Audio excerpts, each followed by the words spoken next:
어찌하여 시바지가 되려 하느냐. 정씨, 부인의 한마디가 안채를 얼어붙게 만들었습니다. 첫 번째 여인은 떨리는 입술로 겨우 대답했습니다. 서방이 병들어 약값이 없습니다. 두 번째 여인은 눈물을 삼키며 머리를 조아렸습니다. 오라비가 진 빚을 갚지 못하면 집이 넘어갑니다. 그리고 마지막 여인은 고개도 들지 않은 채 낮게 말했습니다. 살기 위해서입니다. 3명의 시바지. 과연 그들은 첫날 밤을 어떻게 견디게 될까요? 그리고 1년 뒤 누가 아이를 안고 웃으며 대문을 나서고 누가 모든 것을 잃은 채 쫓겨나게 될까요? 구독과 좋아요를 눌러주시고 어디서 듣고 계신지도 댓글에 남겨주십시오. 그곳으로 이 이야기의 끝까지 함께하는 마음을 보내드리겠습니다. 경상도 어느 고을에 윤가 대문집이 있었습니다. 3대에 걸쳐 벼슬과 재물을 함께 지켜온 집안이라 고을 사람들은 그 집 기와 지붕만 보아도 목소리를 낮추었습니다. 넓은 전답과 수십 칸 행랑채, 사랑채의 마루에만 올라서도 사람의 기가 눌린다는 말이 돌 정도였지요. 그 집의 주인 윤태관은 56을 넘긴 인물이었습니다. 재산도 있었고 명망도 있었으며 고을 원님조차 함부로 대하지 못할 만큼 힘도 있었습니다. 그러나 그 모든 것을 가진 사람에게 끝내 없는 것이 하나 있었습니다. 아들이었습니다. 혼이 인한 지 30해가 되도록 안채에서는 아이 울음소리가 오래 머물지 못했습니다. 정씨 부인의 배가 2번 불렀으나 2번 다 하늘이 데려갔습니다. 첫째는 태어난 지 사흘 만에 숨을 거두었고 둘째는 세상 빛도 보지 못한 채 싸늘해졌습니다. 그 뒤로는 소식이 끊겼습니다. 처음 몇 해 동안은 아직 젊으니 다시 점지받을 것이라 했습니다. 그러나 10년이 지나고 20년이 지나자 위로는 사라지고 눈치만 남았습니다. 제삿날이면 먼 친척들이 술잔을 돌리다 말고 대를 이어야 한다는 말을 꺼냈고 노인들은 첩이라도 드려야 하지 않겠느냐고 혀를 찼습니다. 윤태관은 듣고만 있었습니다. 화를 낼 수 없었습니다. 틀린 말이 아니었기 때문입니다. 이 집은 자기 한 사람의 집이 아니라 조상 대대로 이어 내려온 이름이었으니까요. 안채의 정씨 부인은 점점 말이 없어졌습니다. 한때는 새벽마다 장독대 앞에 정화수를 떠놓고 오래 빌었으나 어느 해부터인가 그 모습도 사라졌습니다. 그 모습, 사랑채와 안채 사이의 마당은 그대로였지만 부부 사이의 거리는 날이 갈수록 멀어졌습니다. 같은 밥상을 받아도 말은 줄었고 눈이 마주쳐도 먼저 피하는 날이 많아졌습니다. 겉으로는 평온했습니다. 그러나 오래된 대들보 안쪽부터 썩듯 이 집도 보이지 않는 곳부터 무너지고 있었습니다. 늦가을 어느 밤이었습니다. 바람이 문풍지를 때리고 화로불이 절반쯤 죽어가던 시각 윤태관은 하인을 시켜 정씨 부인을 불렀습니다. 부인이 맞은편에 앉자 그는 한참이나 불씨만 내려다보다가 마침내 입을 열었습니다. 시바지를 드리겠소. 방안이 고요해졌습니다. 정씨 부인이 울부짖을 줄 알았습니다. 30년을 함께 산 아내에게 다른 여인의 몸으로 자식을 보겠다고 말하는 것이 얼마나 잔인한지 그 역시 모르지 않았기 때문입니다. 그러나 정씨 부인은 울지 않았습니다. 눈 하나 깜빡하지 않았습니다. 잠시 무릎이 손을 내려다보더니 천천히 고개를 들었습니다. 알겠습니다. 윤태관은 오히려 그 담담함에 더 숨이 막혔습니다. 그런데 부인은 곧바로 말을 이었습니다. 여인은 제가 직접 고르겠습니다. 윤태관은 뜻밖이라는 듯 눈을 들었습니다. 반대할 줄 알았던 아내가 먼저 나서자 잠시 말문이 막혔습니다. 그러나 이내 고개를 끄덕였습니다. 정씨 부인은 원래 빈틈없는 사람이었습니다. 집안 살림도 제사도 노비들 출입도 흐트러짐 없이 다뤄온 여인이었으니 이 일 또한 조용히 마무리하리라 믿었습니다. 윤태관은 30해를 함께 산 아내를 그렇게 믿었습니다. 하지만 그가 보지 못한 것이 있었습니다. 정씨 부인이 몸을 일으켜 문으로 향하던 순간 입가에 아주 짧게 스친 표정이었습니다.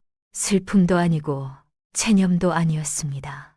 오래 기다린 날이 마침내 왔다는 듯한 얼굴이었습니다. 그날 밤 정씨 부인의 방불은 쉽게 꺼지지 않았습니다.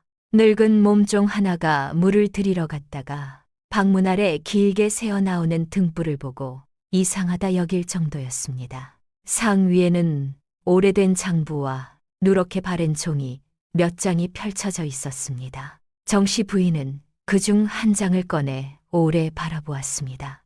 그리고 손끝으로 이름 하나를 천천히 짚었습니다. 잠시 후 종이를 접어넣고 하인을 불렀습니다. 내일부터 방을 붙여라. 건강한 여인 셋을 드린다. 하인이 머리를 조아리자 정씨 부인은 마지막으로 덧붙였습니다. 아무나 드리는 것이 아니다. 셋은 내가 정한다. 문이 닫히고 방 안은 다시 조용해졌습니다. 정씨 부인은 등잔불을 바라보며 아주 낮게 중얼거렸습니다. 이제야 문이 열렸구나. 그 시각 사랑채에 누운 윤태관은 자신이 가문을 살릴 결정을 내렸다고 믿고 있었습니다. 그러나 그 밤 윤가 대문집에서 진짜 깨어난 것은 후계자가 아니라 오래 묻혀있던 한 여인의 마음이었습니다.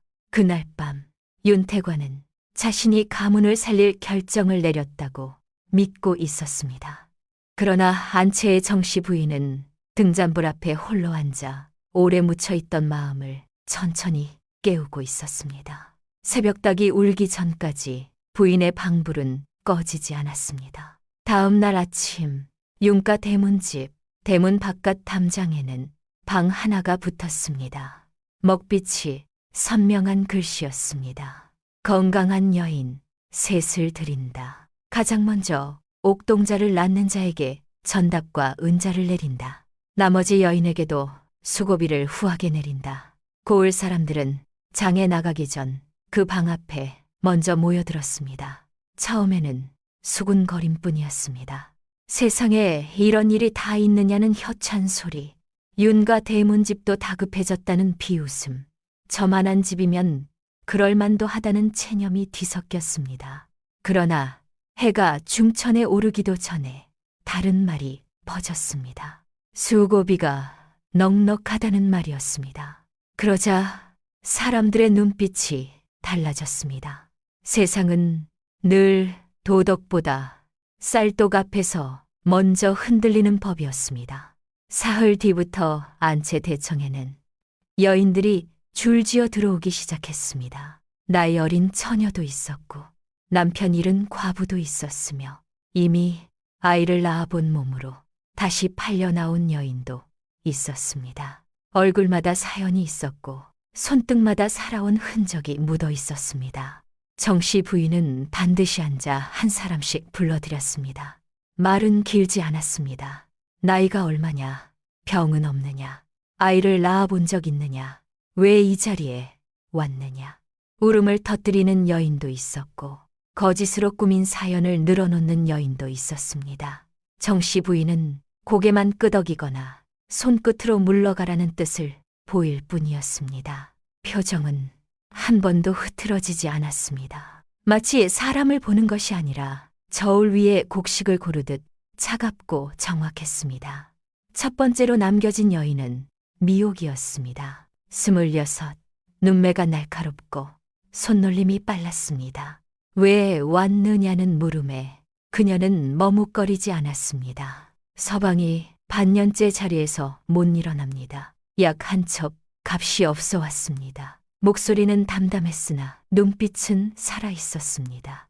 울음으로 동정을 사려 하지 않았고 비굴하게 매달리지도 않았습니다. 정씨 부인은 잠시 미옥의 얼굴을 바라보다가 속으로 생각했습니다. 굶주림을 견딘 여자는 약하지 않다. 그러나 그런 여자는 다루기 어렵다.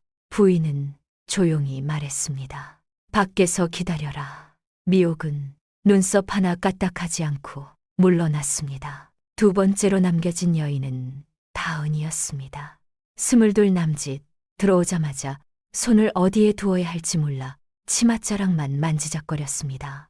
왜 왔느냐는 말에 한참을 울먹이다 겨우 대답했습니다. 오라비가 진 빚이 있습니다. 제가 아니면 갚을 사람이 없습니다. 정씨 부인은 아이를 낳아본 적 있느냐고 물었습니다. 다은은 고개를 저었습니다. 거짓을 못하는 눈이었습니다. 겁이 많아 보였으나 대신 끝까지 참고 버틸 종류의 사람이기도 했습니다. 부인은 짧게 고개를 끄덕였습니다. 너도 기다려라.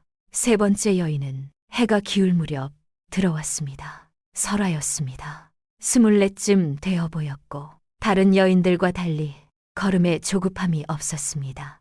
마당을 지나 대청에 오르는 동안 누구와도 눈을 마주치지 않았고 방 안에 들어와서는 단정히 무릎을 꿇었습니다.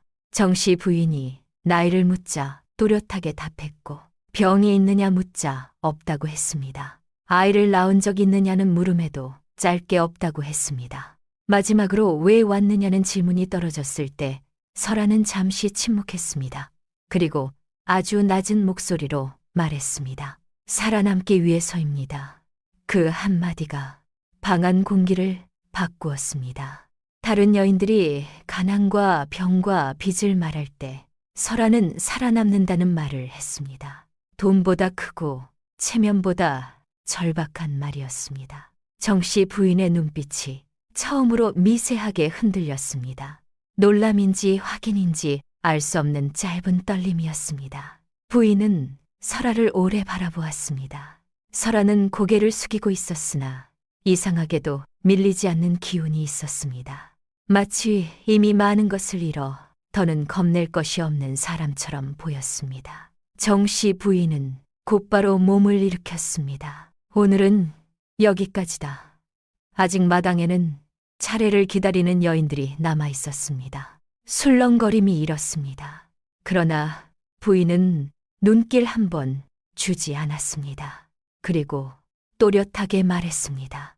미옥, 다은, 설아, 이 셋을 드린다. 하인들이 서로 눈빛을 주고받았습니다. 반도 보지 않았는데 벌써 정해졌기 때문입니다. 그러나 누구도 감히 묻지 못했습니다. 정씨 부인은 안채로 돌아섰고 세 여인은 마당 한가운데 남겨졌습니다. 가장 먼저 입을 연 것은 미옥이었습니다. 둘 다 어디서 왔지?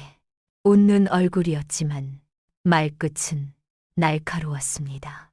다은은 당황해 작은 목소리로 고을 이름을 말했습니다. 설아는 대답하지 않았습니다. 미옥은 설아를 한번 훑어보았습니다. 귀하신 몸처럼 군해. 설아는 그제야 천천히 미옥을 바라보았습니다. 가난한 사람이 말이 많으면 더 가난해집니다. 다은은 두 사람 사이에서 숨도 크게 쉬지 못했습니다. 그 짧은 몇 마디만으로도 세 여인이 같은 길을 걸어도 같은 사람이 아님을 알 수 있었습니다. 저녁 무렵 세 사람은 보다리 하나씩 들고 다시 윤가 대문집으로 들어왔습니다. 짐 안에는 낡은 옷 2벌, 바느질감 몇 조각, 오래 품고 산 지난날이 전부였습니다. 대문을 넘는 순간 다은은 저도 모르게 걸음을 늦추었습니다. 넓은 마당과 고든 기둥, 반질반질 닦인 마루는 그녀가 살아온 세상과 너무 달랐습니다. 미옥은 감탄하지 않았습니다. 대신 어디에 사랑채가 있고 어디로 하인들이 오가는지 먼저 살폈습니다. 설아는 아무것도 보지 않는 듯 고개를 숙이고 걸었으나 안채 처막 끝을 스치는 시선 하나만은 누구보다 빨랐습니다. 방을 정해준 것은 정씨 부인이었습니다. 처음 안내한 곳은 행랑채 끝방이었습니다. 볕이 늦게 들고 겨울이면 바람이 먼저 스미는 자리였습니다. 미옥, 네 방이다. 미옥은 방 안을 한번 둘러보더니 웃었습니다. 잘 쓰겠습니다, 마님. 웃음은 공손했으나 눈은 웃지 않았습니다. 다음은 행랑채 중간방이었습니다. 좁았지만 깨끗했고 우물과 가까웠습니다. 다은, 네 방이다. 다은은 연신 허리를 숙이며 감사하다 말했습니다. 마지막으로 정씨 부인이 걸음을 멈춘 곳은 안채 담장 하나를 사이에 둔 별채였습니다. 창호지는 새로 바른 것이었고 아랫목에는 이미 궁불이 돌아 따뜻한 기운이 감돌았습니다. 설아, 네 방이다. 미옥의 눈썹이 미세하게 움직였습니다.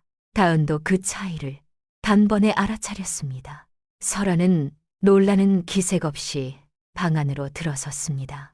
정씨 부인은 잠시 그 문 앞에 서 있다가 돌아섰습니다. 미옥은 그 뒷모습을 놓치지 않았습니다.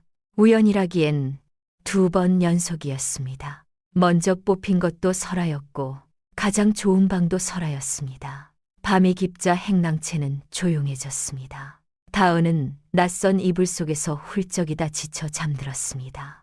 미옥은 눈을 감은 채 오늘 하루를 되짚었습니다. 가장 좋은 방, 마님의 흔들린 눈빛, 설아의 지나친 침착함. 저 여자에게 뭔가 있다. 그 생각이 머릿속에서 떠나지 않았습니다. 그 시각 별채의 설아는 불을 끄지 않은 채 앉아 있었습니다.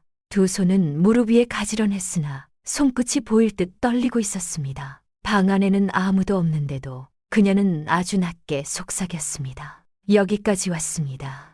누구에게 하는 말인지 알 수 없는 한마디였습니다. 잠시 후 방문 밖에서 발소리가 들렸습니다. 느리지도 빠르지도 않은 목적지를 아는 사람의 걸음이었습니다. 설아의 눈빛이 단번에 굳었습니다. 문 앞에 멈춘 사람은 정씨 부인이었습니다. 부인은 문을 두드리지 않았습니다. 안으로 들어오지도 않았습니다. 그저 한참을 문 앞에 서 있었습니다. 안에서는 설아도 움직이지 않았습니다. 문 하나를 사이에 두고 두 여인이 말없이 서 있는 밤이었습니다. 그러다 정씨 부인의 낮은 목소리가 문 밖에서 들려왔습니다. 실수는 없어야 한다. 설아의 손끝 떨림이 멈췄습니다. 그리고 아주 조용한 대답이 돌아왔습니다. 예, 마님. 미옥은 행랑채 창호지 틈으로 그 그림자를 보며 숨을 죽이고 있었습니다. 이제 확실했습니다. 이 집의 싸움은 오늘 시작된 것이 아니었습니다. 자신들 셋이 대문을 넘기 전부터 이미 누군가가 판을 짜두고 있었던 것입니다. 미옥은 행랑채 창호지 틈으로 그 그림자를 보며 숨을 죽이고 있었습니다. 이제 확실했습니다. 이 집의 싸움은 오늘 시작된 것이 아니었습니다. 자신들 셋이 대문을 넘기 전부터 이미 누군가가 판을 짜두고 있었던 것입니다. 그러나 확신만으로 사람은 살아남지 못합니다. 증거가 필요했고 무엇보다 때를 기다릴 줄 알아야 했습니다. 미옥은 천천히 몸을 눕혔습니다. 눈은 감았으나 잠은 오지 않았습니다. 새벽닭이 울기 전까지 그녀는 이 집의 문과 마루, 사람들의 발소리를 머릿속에 새기고 또 새겼습니다. 다음 날 아침, 세 여인은 처음으로 함께 안채뜰에 불려나갔습니다. 밤새 내린 이슬이 돌계단에 맺혀 있었고 찬 공기 속에서 하인들은 말없이 자리를 정돈하고 있었습니다. 정씨 부인은 대청 위에 앉아 있었고 윤태관은 조금 뒤 사랑채 쪽에서 걸어왔습니다. 세 여인은 동시에 고개를 숙였습니다. 윤태관은 세 사람을 천천히 훑어보았습니다. 얼굴을 보는 듯 했으나 실은 몸가짐과 숨소리까지 재고 있는 눈빛이었습니다. 잠시 후 그는 낮고 단단하게 말했습니다. 오늘부터 너희 셋은 이 집 사람이다. 그러나 가족은 아니다. 다은의 어깨가 움찔했고 미옥은 눈을 내리깔았습니다. 설아만 미동이 없었습니다. 윤태관은 말을 이었습니다. 규칙은 간단하다. 먼저 아들을 낳는 자가 아이를 이 집 후계로 남긴다. 나머지는 약조한 몫을 받고 떠난다. 그 말은 짧았으나 세 사람의 운명을 단숨에 갈라놓았습니다. 아이를 품기도 전에 승자와 패자가 정해진 셈이었습니다. 다은은 얼굴이 하얗게 질렸습니다. 아이는 하늘이 주는 것인데 사람 손으로 먼저와 나중을 어찌 정하느냐는 두려움이 스쳤습니다. 미옥은 속으로 계산했습니다. 결국 이 싸움은 자비 없는 경주였다. 설아는 여전히 고개를 숙인 채 아무 반응도 보이지 않았습니다. 윤태관은 마지막으로 덧붙였습니다. 집안의 체면을 더럽히는 일은 용서하지 않는다. 정씨 부인이 그때 처음 입을 열었습니다. 셋은 오늘부터 몸을 돌보아라. 먹는 것, 자는 것, 약재까지 모두 내가 살핀다. 다은은 그 말에서 희망을 들었습니다. 미옥은 통제를 들었습니다. 설아는 아무것도 듣지 않은 얼굴이었습니다. 아침 식사가 내려왔을 때 차이는 더 분명해졌습니다. 미옥과 다은의 상에는 미음과 나물, 된장국이 올랐습니다. 굶주린 사람에게는 충분한 밥상이었으나 특별할 것은 없었습니다. 그러나 별채로 들어가는 상에는 흰 쌀밥과 잣죽, 대추를 넣은 탕까지 함께 실려갔습니다. 하인이 조심스레 받쳐드는 그 상을 미옥은 멀리서 지켜보았습니다. 눈빛이 차갑게 식었습니다. 다은은 미옥의 시선을 따라가다 작게 속삭였습니다. 설아가 몸이 약해서 그런가 봅니다.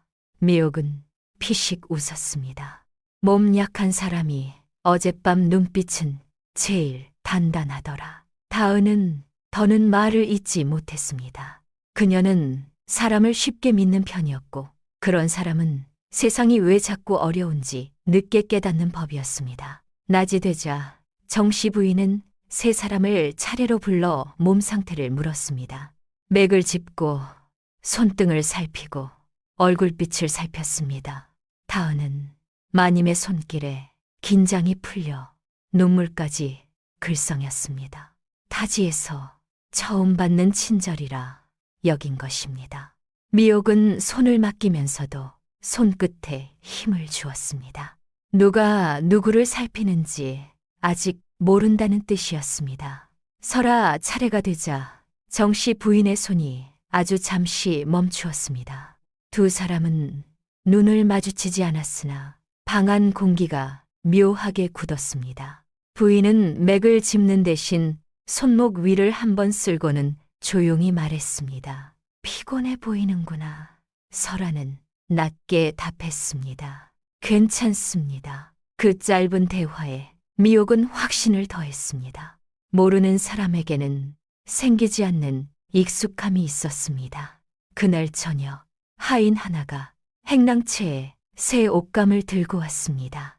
새 여인에게 입을 옷을 맞추라는 뜻이었습니다. 다은은 처음 만져보는 고운 비단결에 손을 떼지 못했습니다. 이렇게 좋은 옷을 제가 입어도 됩니까? 하인은 웃지 않았습니다. 입으라 하셨으면 입는 겁니다. 미옥은 천의 결보다 바느질 선을 먼저 보았습니다. 어디가 넓고 어디가 좁은지, 움직이기 편한지 불편한지부터 살폈습니다. 우리 설아는 자기 몫을 받아들고 아무 말 없이 돌아섰습니다. 미옥이 뒤에서 불렀습니다. 설아. 설아가 멈췄습니다. 마님과 원래 알던 사이냐? 다은이 숨을 삼켰습니다. 너무 대놓고 던진 질문이었기 때문입니다. 설아는 돌아보지 않은 채 대답했습니다. 이 집에 들어온 첫날에 다들 처음 만났습니다. 거짓말도 숨쉬듯 하는군. 미옥의 말끝이 서늘했습니다. 설아는 천천히 뒤돌아보았습니다. 얼굴은 담담했으나 눈빛은 차가웠습니다. 진실을 알아도 달라질 게 없는 사람은 의심만 하게 됩니다. 두 여인의 시선이 정면으로 부딪혔습니다. 다은은 그 사이에 서 있다가 저도 모르게 한 걸음 물러났습니다. 말 한마디가 칼보다 깊이 베는 순간이었습니다. 밤이 깊어지자 사랑채 등불이 켜졌습니다. 윤태관은 홀로 앉아 술잔을 비우고 있었습니다. 그는 새 여인을 떠올렸습니다. 미옥의 날 선눈, 다은의 순한 얼굴, 설아의 알 수 없는 침착함. 누구에게서 아들이 날지, 누구의 배가 먼저 불러올지 생각할수록 마음은 조급해졌습니다. 나이가 사람을 늦추는 것이 아니라 조급하게 만드는 때도 있는 법입니다. 이를 시간이 보이기 때문입니다. 안채에서는 정씨 부인이 창밖을 보고 있었습니다. 사랑채, 불빛이 바람에 흔들릴 때마다 그녀의 눈도 잠시 어두워졌다 밝아졌습니다. 늙은 몸종이 조심스럽게 물었습니다. 마님, 정말 이 길밖에 없으셨습니까? 정씨 부인은 창밖을 본 채 대답했습니다. 세상엔 길이 둘인데 사람들은 늘 하나만 본다. 몸종은 뜻을 알 수 없어 고개를 숙였습니다. 부인은 더 말하지 않았습니다. 말은 적었으나 이미 너무 멀리 와 있었습니다. 그날 자정 무렵 미옥은 일부러 물을 뜨러 나갔습니다. 우물가를 지나 별채 쪽 담장 아래에 몸을 숨겼습니다. 오래 기다리자 과연 발소리가 들렸습니다. 정씨 부인이었습니다. 낫과 같은 걸음, 목적지를 아는 사람의 걸음이었습니다. 부인은 별채의 문 앞에 멈췄고 이번에는 문이 아주 조금 열렸습니다. 틈 사이로 새어나온 불빛이 마당 흙을 가늘게 비추었습니다. 미옥은 숨조차 참았습니다. 안에서 설아의 목소리가 들렸습니다. 오늘은 눈이 많았습니다. 정씨 부인이 낮게 말했습니다. 그러니 더 조심해야 한다. 미옥이 의심합니다. 그 아이는 원래 눈치가 빠르다. 미옥의 심장이 순간 세게 뛰었습니다. 자기 이름이 나왔기 때문입니다. 이어지는 말은 더 낮아 잘 들리지 않았습니다. 다만 마지막 한마디만 또렷했습니다. 때가 오기 전까진 아무 일도 없어야 한다. 문이 닫히고 발소리가 멀어졌습니다. 미옥은 담장 아래에서 천천히 몸을 일으켰습니다. 차가운 흙이 치맛자락에 묻어 있었으나 털 생각도 하지 않았습니다. 이제 의심은 끝났습니다. 이 집에는 셋의 경쟁만 있는 것이 아니었습니다. 자신만 모르는 오래된 약속이 따로 움직이고 있었습니다. 그리고 그 약속은 분명 설아의 방 안에서 숨쉬고 있었습니다. 미옥은 담장 아래에서 천천히 몸을 일으켰습니다. 차가운 흙이 치맛자락에 묻어 있었으나 털 생각도 하지 않았습니다. 이제 의심은 끝났습니다.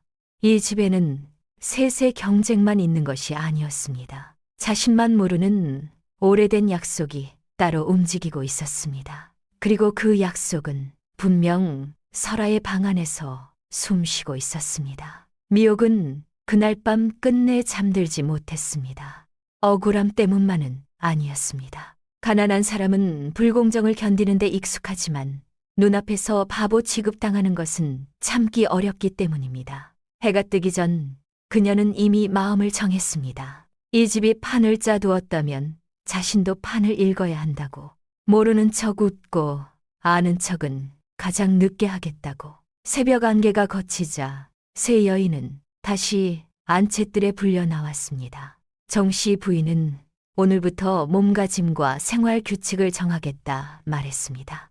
지나친 노동은 금하고 찬물에 손을 오래 담그지 말 것, 불길한 말을 입에 올리지 말 것, 서로 다투지 말 것. 겉으로는 세 사람의 몸을 위한 규칙이었으나 실은 집안의 통제를 위한 줄이기도 했습니다. 다은은 연신 고개를 끄덕였습니다. 누가 시키는 대로 살아온 사람은 규칙에서 안정을 느낍니다. 미옥은 속으로 비웃었습니다. 서로 다투지 말라 하면서 먼저 싸움을 붙여놓은 쪽이 누구인지 알고 있었으니까요. 설아는 끝까지 눈을 들지 않았습니다. 윤태관은 멀찍이 서서 그 모습을 지켜보았습니다. 세 여인이 한 줄로 서 있는 모습은 기묘했습니다. 하나는 칼날 같았고, 하나는 바람 앞 등불 같았으며, 하나는 물 아래 숨은 돌 같았습니다. 그는 누구에게서 아들이 나올지 헤아리려 했으나 사람의 뱃속은 하늘도 늦게 알려주는 법이었습니다. 아침 식사 뒤 미옥은 일부러 부엌길을 거들겠다 나섰습니다. 손이 빠른 사람은 어디서든 쓸모를 찾습니다. 늙은 부엌 하녀들은 처음엔 경계했으나 미옥이 말없이 장작을 패고 무거운 물동이를 들어 나르자 금세 눈빛이 누그러졌습니다. 사람의 입은 은전보다 빨리 열리는 법입니다. 얼마 지나지 않아 미옥은 여러 말을 들었습니다. 정씨 부인이 젊은 시절엔 누구보다 다정했다는 말, 첫 아이를 잃은 뒤부터 웃음이 줄었다는 말, 둘째마저 보내고 나서는 밤마다 혼자 뜰을 걷곤 했다는 말, 그리고 아주 조심스럽게 덧붙여진 한마디도 있었습니다. 마님은 친정 쪽 피부치에게는 유난히 약했지. 미옥은 그 말을 흘려듣는 척했으나 속으로 단단히 붙들었습니다. 친정 쪽 피부치. 그것이 지금 이 판과 무슨 관계가 있을까? 그 무렵 다은은 행랑채 뒤뜰에서 아이 옷감을 꿰매고 있었습니다. 아직 배도 부르지 않았는데 너무 이른 일 아니냐는 하녀의 농에 얼굴을 붉혔습니다. 다은은 수줍게 웃었습니다. 희망이라도 먼저 만들어 두면 마음이 덜 무섭습니다. 그 말을 들은 늙은 하녀는 한숨을 쉬었습니다. 세상은 착한 마음을 먼저 상하게 하지. 다은은 무슨 뜻인지 다 알지 못한 채 바늘귀에 실을 다시 꿰었습니다. 설아는 별채에서 좀처럼 나오지 않았습니다. 자서 나오더라도 햇빛 짧은 때를 골라 뜰 한 바퀴 걷고 곧 들어갔습니다. 하녀들은 수군거렸습니다. 병이 있나 보다, 몸이 허약한가 보다, 마님이 너무 감싸신다. 그러나 미옥은 알았습니다. 저건 약한 사람의 걸음이 아니었습니다. 오히려 힘을 아끼는 사람의 걸음이었습니다. 정오 무렵 정씨 부인은 세 사람에게 약재를 내려 보냈습니다. 다은은 감사하다며 곧바로 다려 마셨습니다. 미옥은 냄새를 맡고 조금만 입에 댄 뒤 남겼습니다.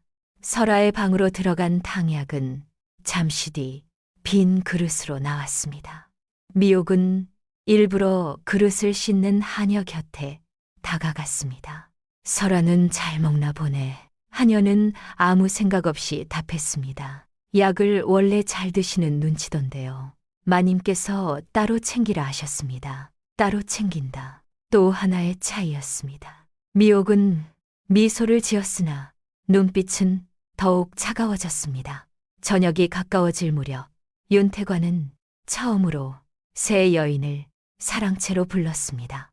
방 안에는 향냄새가 은은했고 벽에는 조상들의 글씨가 걸려 있었습니다. 그는 세 사람에게 차례로 앉으라 하지 않고 서 있게 했습니다. 누가 떨고 누가 버티는지 보려는 것이었습니다. 다은의 손끝은 금세 떨렸고 미옥은 등을 곧게 세웠으며 설아는 고개를 숙인 채 숨소리조차 일정했습니다. 윤태관은 미옥에게 물었습니다. 내 남편은 아직 살아있느냐? 미옥은 잠시 입술을 깨물었습니다. 예, 숨은 붙어 있습니다. 윤태관은 그 대답이 마음에 들었습니다.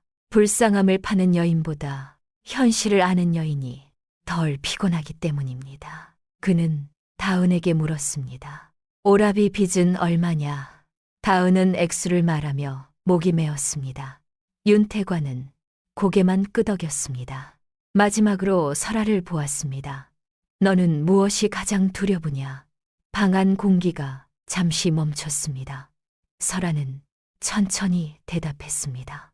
죽지 않고도 죽은 듯 살아야 하는 날들입니다. 윤태관은 처음으로 눈썹을 움직였습니다. 예상했던 답이 아니었기 때문입니다. 정씨 부인은 옆에서 조용히 차를 따르고 있었으나 손끝이 아주 미세하게 떨렸습니다. 미옥은 그 떨림을 놓치지 않았습니다. 돌아가는 길, 다은은 겁에 질린 목소리로 속삭였습니다. 대감님, 눈이 너무 무서웠어요. 미옥은 피식 웃었습니다. 눈이 무서운 사람보다 마음이 급한 사람이 더 무섭지. 다은은 그 뜻을 이해하지 못했습니다. 설아는 두 사람보다 몇 걸음 앞서 걸었습니다. 마당 끝에서 미옥이 불렀습니다. 설아. 설아가 멈췄습니다. 죽지 않고도 죽은 듯 산다는 말 익숙하게 하더라. 설아는 돌아보지 않은 채 답했습니다. 익숙한 말은 오래 참은 사람이 잘합니다. 그리고 다시 걸었습니다. 미옥은 이를 악물었습니다. 말마다 가시가 있었고 그 가시는 늘 진실 가까운 곳을 찔렀습니다. 밤이 깊어 별채 쪽 등불이 꺼진 뒤에도 미옥은 움직였습니다. 이번에는 담장 아래가 아니라 뒤주 옆 어둠에 몸을 숨겼습니다. 한참 뒤 정씨 부인의 몸종이 별채로 들어가는 것이 보였습니다. 손에는 작은 보자기가 들려 있었습니다. 잠시 후 나온 몸종은 빈손이었습니다. 미옥은 기다렸다가 그 여자를 붙잡았습니다. 무얼 전했지. 늙은 몸종은 놀라 몸을 떨었습니다. 약재입니다. 약재가 왜 보자기에 쌓여가나. 몸종은 입을 다물었습니다. 미옥은 품에서 동전 한 념을 꺼내 손에 쥐어 주었습니다. 늙은 손이 잠시 흔들렸습니다. 사람은 나이를 먹어도 두려움과 욕심 사이에서 흔들립니다. 몸종은 주변을 살피고 낮게 속삭였습니다. 편지였습니다. 미옥의 심장이 세게 뛰었습니다. 누구에게서 누구에게. 몸종은 고개를 저었습니다. 그건 모릅니다. 저는 글도 모릅니다. 몇 번이나 갔지. 처음은 아닙니다. 그 한마디면 충분했습니다. 저는 미옥은 동전을 더 쥐어주고 물러나게 했습니다. 그녀는 어둠 속에서 오래 서 있었습니다. 편지까지 오간다. 설아와 정씨 부인은 단순히 아는 사이가 아니었습니다. 그리고 글로 전해야 할 비밀이라면 더더욱 오래된 일일 가능성이 컸습니다. 다음 날 장날, 정씨 부인은 하녀 둘을 데리고 절에 공양을 간다 하며 집을 나섰습니다. 드문 일이었습니다. 미옥은 그 소식을 듣자마자 일부러 두통이 심하다며 방에 누웠습니다. 모두의 발소리가 멀어진 뒤 그녀는 재빨리 몸을 일으켜 안채로 향했습니다. 정씨 부인의 방은 비어 있었습니다. 상위는 정갈했고 향냄새만 희미하게 남아 있었습니다. 미옥은 장롱과 서랍을 뒤지지 않았습니다. 그런 곳엔 경계한 사람의 거짓만 놓여 있기 때문입니다. 대신 책상 아래 오래된 장부 더미를 살폈습니다. 맨 아래 눌린 종이 한 장이 손끝에 걸렸습니다. 꺼내 펼치려는 순간 방문 밖에서 발소리가 들렸습니다. 미옥은 숨이 듣는 줄 알았습니다. 급히 종이를 품에 넣고 병풍 뒤로 몸을 숨겼습니다. 문이 열렸습니다. 들어온 사람은 예상과 달리 설아였습니다. 설아는 잠시 방 안을 둘러보더니 아무 말 없이 책상 앞으로 걸어갔습니다. 그리고 미옥이 방금 종이를 꺼낸 자리 위에 손을 올려놓았습니다. 마치 무언가 사라진 것을 단번에 알아챈 사람처럼 손끝이 아주 천천히 굳어갔습니다. 설아는 잠시 방 안을 둘러보더니 아무 말 없이 책상 앞으로 걸어갔습니다. 그리고 미옥이 방금 종이를 꺼낸 자리 위에 손을 올려놓았습니다. 마치 무언가 사라진 것을 단번에 알아챈 사람처럼 손끝이 아주 천천히 굳어갔습니다. 병풍 뒤에 숨은 미옥은 숨조차 크게 쉬지 못했습니다. 설아가 고개를 돌리면 눈이 마주칠 거리였습니다.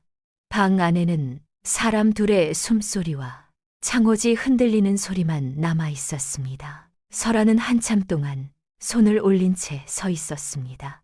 그러다 아주 낮게 혼잣말처럼 내뱉었습니다.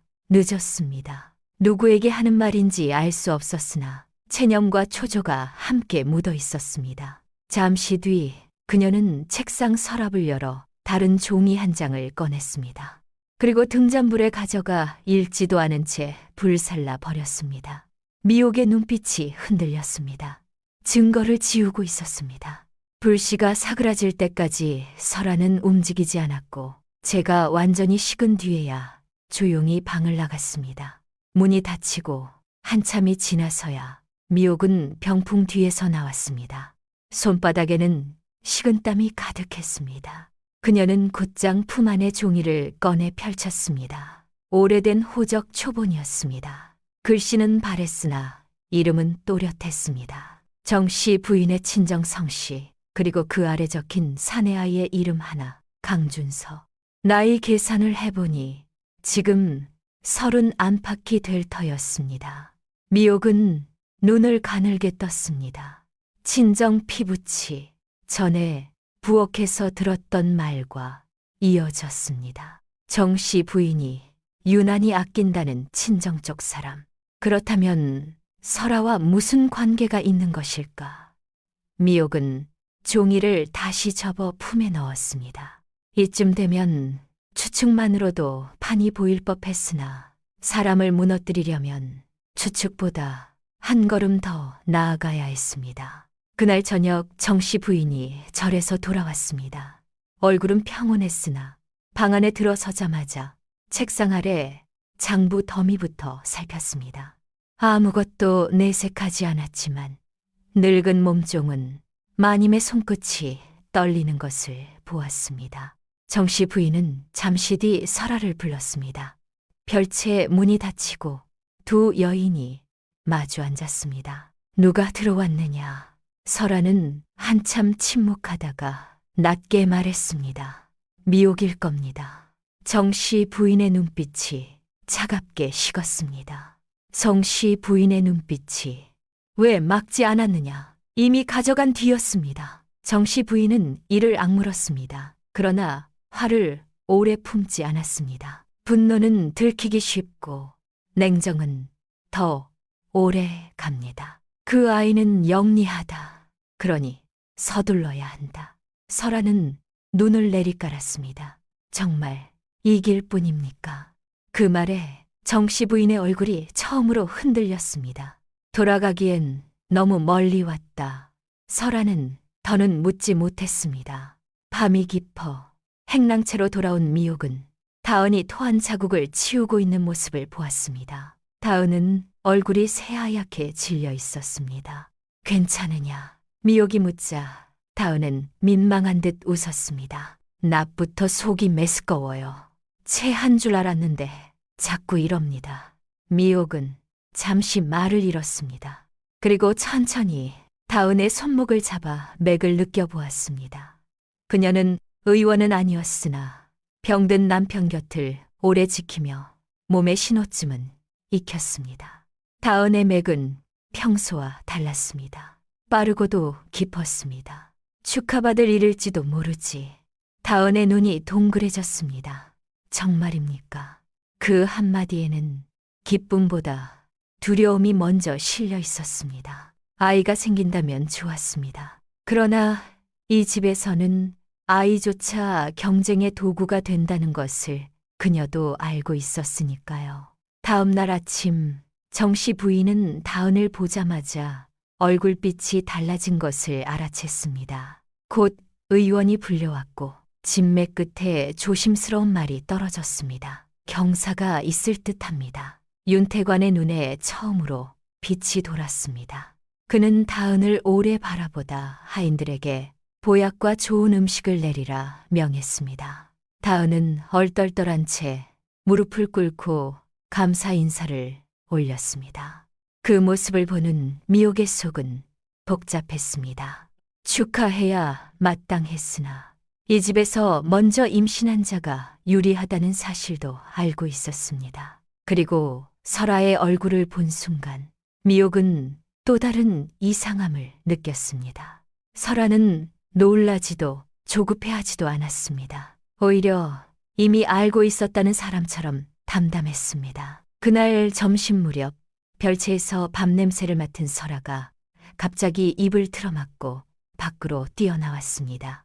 마당가에서 한참을 구역질한 뒤 비틀거리며 서 있는 모습을 하녀들이 보았습니다. 소문은 순식간에 퍼졌습니다. 설아도 들었다는 말이었습니다. 정씨 부인은 직접 달려와 설아의 등을 쓸어주었습니다. 지나칠 만큼 다정한 손길이었습니다.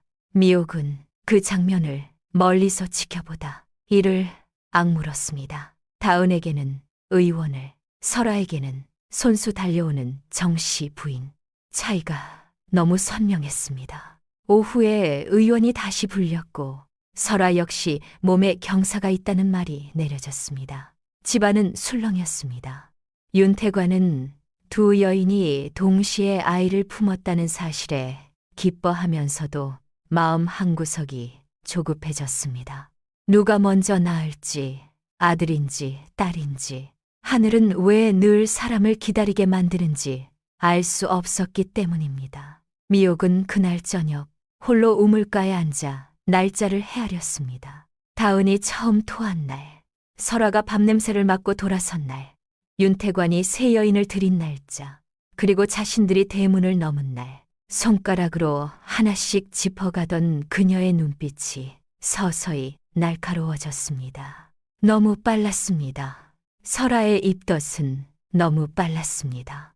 윤가 대문집에 들어와 윤태관과 잠자리를 치른 지 얼마 되지 않았는데 벌써 저 정도로 몸이 반응한다는 것은 어딘가 맞지 않았습니다. 미옥은 숨을 길게 내쉬었습니다. 설마 했던 의심이 다시 고개를 들었습니다. 혹시 설아는 들어오기 전부터 이미 아이를 품고 있었던 것은 아닐까. 만약 그렇다면 이 집 후계라 불릴 아이는 윤태관의 피가 아닐 수도 있었습니다. 그 생각이 머리에 닿는 순간 등골이 서늘해졌습니다. 단순한 편애가 아니었습니다. 단순한 음모도 아니었습니다. 이것은 집안의 뿌리 자체를 바꾸려는 일이었습니다. 그러나 그런 의심은 입 밖에 꺼내는 순간 미친 여자의 넋두리가 됩니다. 증거 없는 진실은 거짓보다 약한 법이었습니다. 미옥은 더 확실한 무언가가 필요했습니다. 그날 밤 다은은 조심스럽게 배를 어루만지며 미옥에게 속삭였습니다. 그날 밤, 언니, 아이가 생기면 저는 이 집에서 나가도 괜찮습니다. 은전만 받으면 오라비 빚도 갚고 아이랑 조용히 살 수 있겠지요. 미옥은 다은을 오래 바라보았습니다. 세상 물정을 모르는 말이었습니다. 그러나 그래서 더 가슴이 아팠습니다. 아이가 생기면 세상은 조용해지지 않는다. 다은은 뜻을 몰라 고개를 갸웃했습니다. 미옥은 더 말하지 않았습니다. 사람은 때로 모르는 편이 덜 다칩니다. 자정 무렵 미옥은 몰래 대문을 나섰습니다. 장터 끝 주막으로 향했습니다. 합천에서 온 행상들이 머무는 곳이었습니다. 설아가 어디서 왔는지, 누구와 엮였는지, 강준서라는 이름이 어떤 사람인지 이제 밖에서 찾아야 했습니다. 주막 문을 밀고 들어서자 술냄새와 사람들의 웃음소리가 한꺼번에 밀려왔습니다. 그런데 방 한 구석에서 술잔을 내려놓던 사내 하나가 미옥을 보자 얼굴이 굳었습니다. 그리고 그의 입에서 너무도 선명한 한마디가 떨어졌습니다. 설아를 아는 사람이요? 설아를 아는 사람이요? 사내의 한마디에 주막 안 소란이 잠시 멀어지는 듯 했습니다.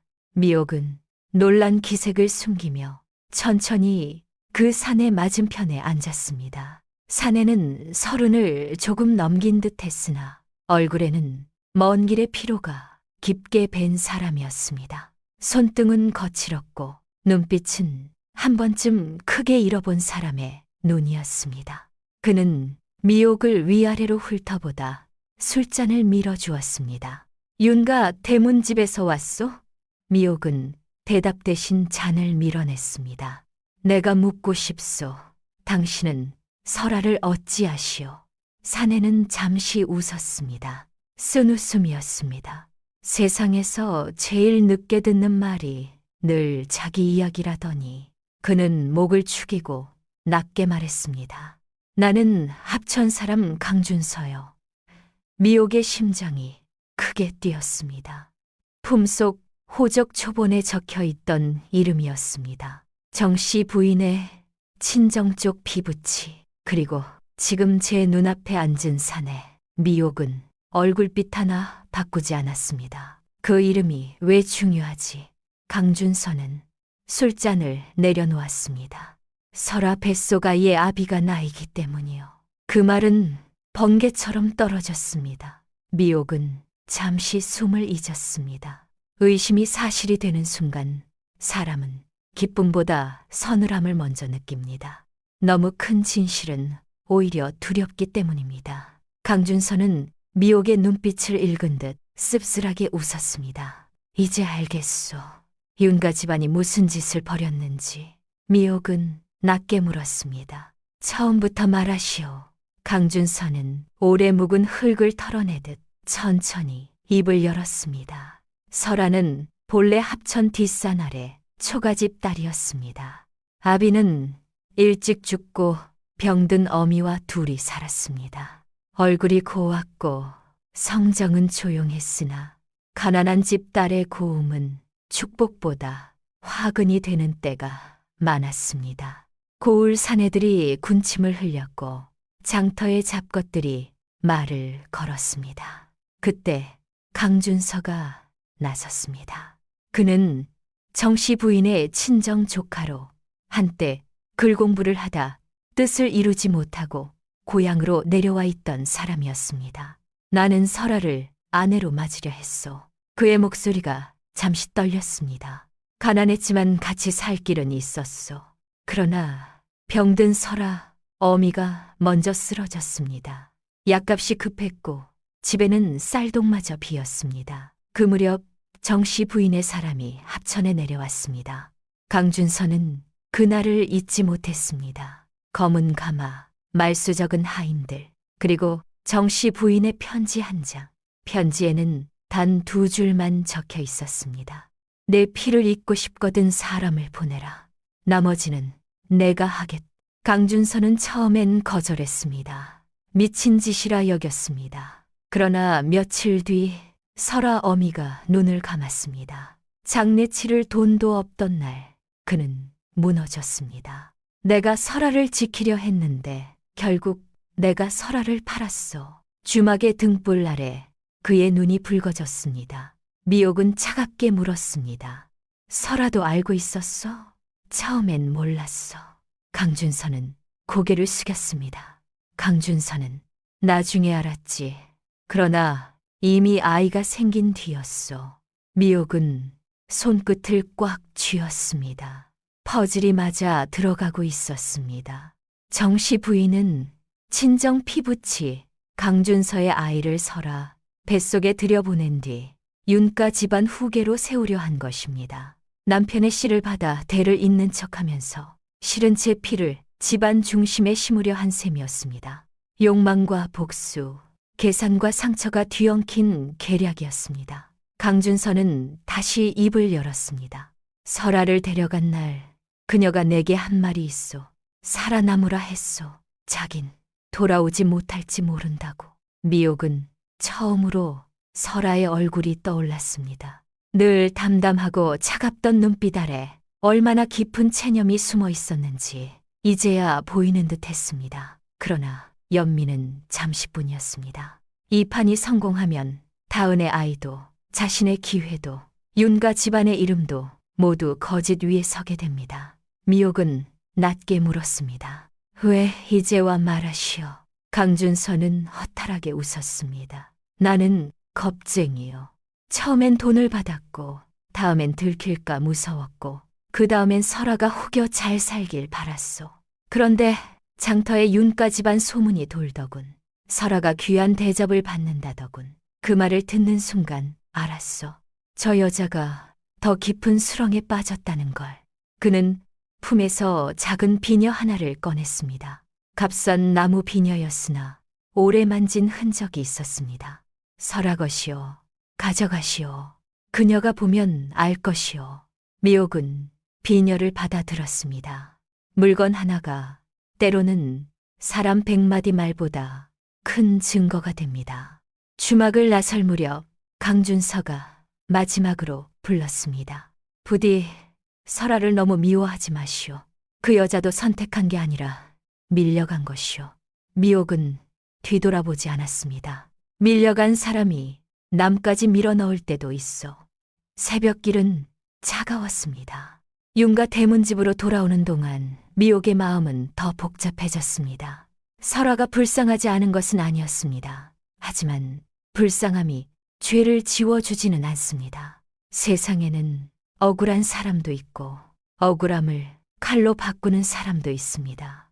설아와 정씨 부인은 후자였습니다. 집에 돌아오자 행랑채는 벌써 분주했습니다. 다은이 새벽부터 또 구역질을 했다는 소문이 퍼져 있었습니다. 하녀들이 쌀뜨물을 끓이고 있었고 다은은 방 안에서 식은땀을 흘리며 누워 있었습니다. 미옥은 방으로 들어가 다은 곁에 앉았습니다. 다은은 미옥을 보자 손을 붙잡았습니다. 언니, 저 무섭습니다. 아이가 생긴 게 기쁜데 왜 자꾸 무섭지요? 미옥은 한참 대답하지 못했습니다. 진실을 말해주고 싶었으나 아직은 칼을 뽑을 때가 아니었습니다. 아이를 가지면 원래 무서운 법이다. 다은은 눈을 감았습니다. 저는 욕심 없습니다. 아들이 아니어도 좋고 상도 안 받아도 좋습니다. 그저 아이만 무사하면 됩니다. 그 순한 말이 미옥의 가슴을 찔렀습니다. 이 집에서 가장 착한 사람이 가장 먼저 다칠지도 모른다는 예감 때문이었습니다. 낮이 되자 정씨 부인은 설아를 직접 불러 별채뜰을 걷게 했습니다. 햇빛을 받으며 몸을 움직여야 한다는 이유였습니다. 하녀 둘이 양옆을 지켰고 따뜻한 차가 뒤따랐습니다. 다은에게는 없는 배려였습니다. 미옥은 일부러 우물가에서 그 모습을 지켜보았습니다. 설아는 고개를 숙인 채 걸었으나 한번 스쳐가는 순간 미옥과 눈이 마주쳤습니다. 그 눈에는 경계와 피로 그리고 설명할 수 없는 슬픔이 함께 담겨 있었습니다. 미옥은 품속의 비녀를 만졌습니다. 지금 당장 내보이면 설아의 얼굴이 무너질지도 모릅니다. 그러나 정씨 부인이 먼저 입을 막을 수도 있었습니다. 싸움은 진실만으로 이기지 못합니다. 때를 아는 사람이 이깁니다. 그날 저녁 사랑채에 윤태관과 정씨 부인이 마주 앉았습니다. 윤태관은 드물게 웃고 있었습니다. 둘이나 들었으니 하늘이 아직 나를 버리진 않았소. 정씨 부인은 차를 따르며 조용히 웃었습니다. 하늘은 늘 늦게 움직입니다. 윤태관은 기분 좋은 목소리로 말했습니다. 먼저 아들을 낳는 자를 후히 대할 것이요. 그 아이는 내 이름을 이을 것이니. 정씨 부인의 손이 찻잔 위에서 잠시 멈췄습니다. 아주 짧은 순간이었으나 미옥이 그 자리에 있었다면 놓치지 않았을 떨림이었습니다. 부인은 이내 미소를 되찾았습니다. 예, 대감의 이름을 이을 아이지요. 그러나 그 말 속에는 다른 뜻이 숨어 있었습니다. 이름은 당신의 것일지 몰라도 피는 다를 것이라는 차갑고도 깊은 비웃음 말입니다. 밤이 깊어 미옥은 홀로 방에 앉아 호적 초본과 비녀를 꺼내놓았습니다. 증거는 생겼습니다. 그러나 한번 잘못 움직이면 자신이 먼저 쫓겨날 수 있었습니다. 정씨 부인은 집안의 안주인이고 설아는 뱃속 아이를 가진 몸이며 윤태관은 후계자 생각에 눈이 멀어 있었습니다. 진실은 있어도 믿어줄 귀가 없는 상태였습니다. 미옥은 눈을 감고 오래 생각했습니다. 그러다 천천히 입을 열었습니다. 먼저 저들이 스스로 흔들리게 해야 한다. 바로 그때 방문 밖에서 다급한 발소리가 들렸습니다. 다은의 목소리였습니다. 떨리고 울먹인 목소리였습니다. 언니, 큰일 났어요. 서라방에서 피냄새가 납니다. 언니, 큰일 났어요. 서라방에서 피냄새가 납니다. 다은의 떨리는 목소리가 행랑채 문을 흔들었습니다. 미옥은 한순간도 머뭇거리지 않고 자리에서 일어났습니다. 품속에 호적 초본과 비녀를 다시 감춰 넣은 뒤 다은과 함께 별채로 뛰었습니다. 밤 공기는 차가웠으나 별채 앞은 이미 뜨거웠습니다. 하녀 둘이 허둥대며 들락거렸고 늙은 몸종은 문 앞에서 손을 비비고 있었습니다. 안에서는 낮게 신음하는 소리가 들렸습니다. 정씨, 부인이 먼저 와 있었습니다. 정씨, 부인이, 정씨, 부인이, 부인이.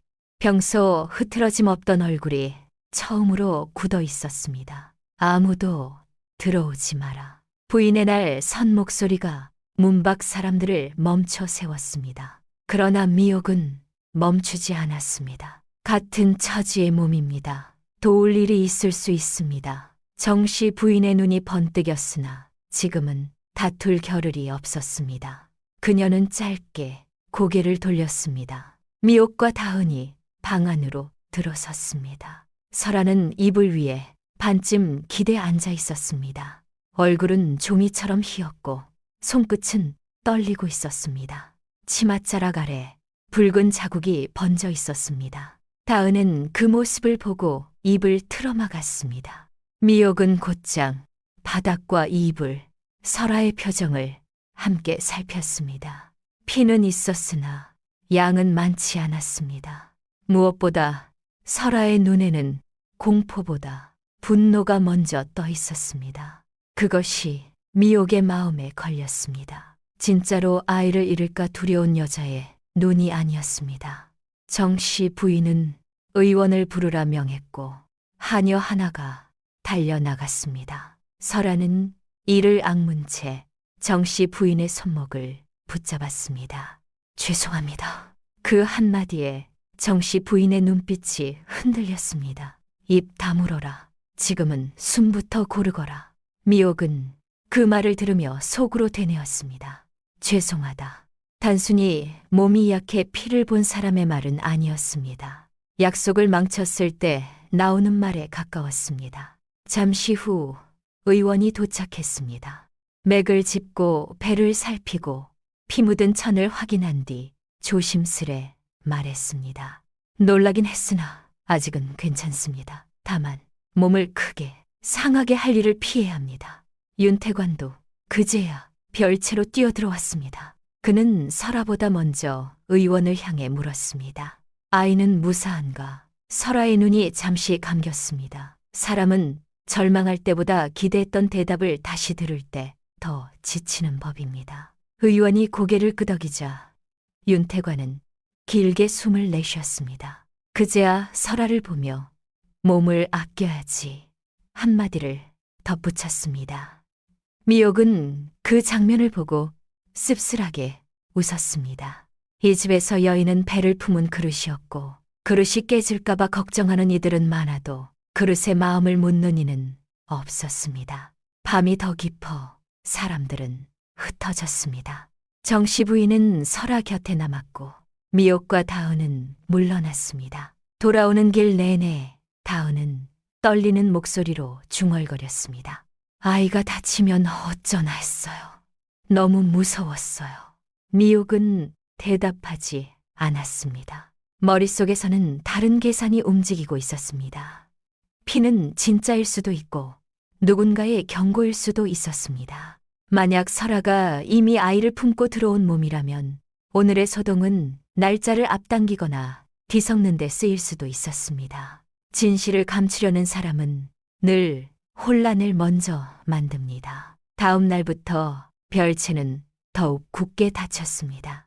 설아는 밖으로 나오지 않았고 음식과 약은 정씨 부인의 손을 거쳐서만 들어갔습니다. 하녀들조차 안을 오래 보지 못했습니다. 그러자 집안에는 더 많은 소문이 돌기 시작했습니다. 아이가 위험하다더라.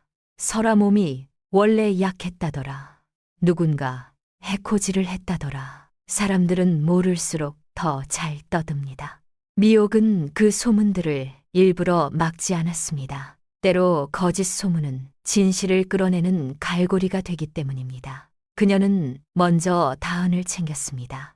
다은 역시 입덧이 심해져 밥냄새만 맡아도 얼굴이 창백해졌습니다. 그러나 다은은 늘 미안해했습니다. 언니, 일손을 제가 덜어야 하는데 자꾸 누워만 있어요. 미옥은 쌀죽을 시켜 건네며 말했습니다. 누워 있는 것도 버티는 일이다. 다은은 눈시울을 붉혔습니다. 미옥은 강한 척했으나 다은을 볼 때마다 마음 한구석이 약해졌습니다. 세상 물정 모르는 이 아이가 가장 먼저 상처받을 것 같았기 때문입니다. 며칠 뒤 정씨 부인은 새 여인을 다시 안채로 불렀습니다. 설아는 아직 창백했으나 단정한 옷차림으로 나왔습니다. 윤태관은 세 사람 앞에서 말했다. 이제부터 몸 관리에 더욱 힘써라. 특히 설아는 무리하지 마라.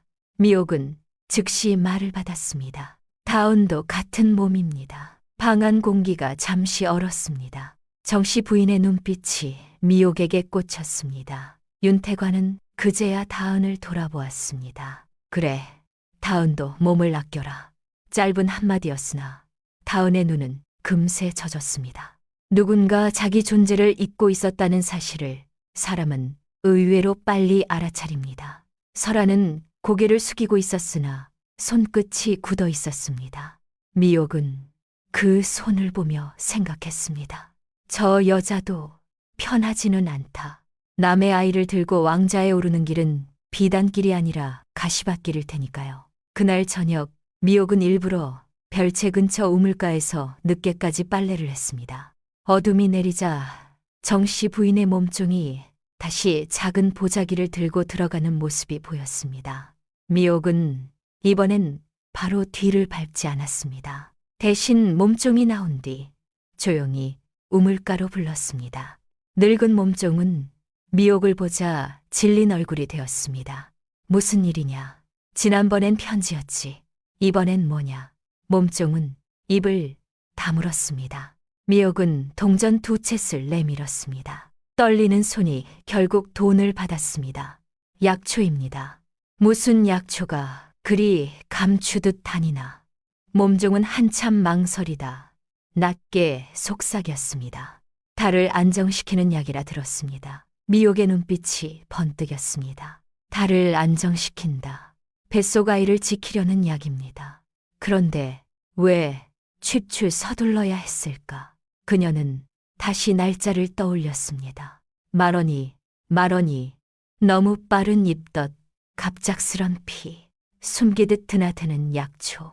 모든 것이 한 방향을 가리키고 있었습니다. 설아의 배는 윤태관의 시간보다 앞서 있었습니다.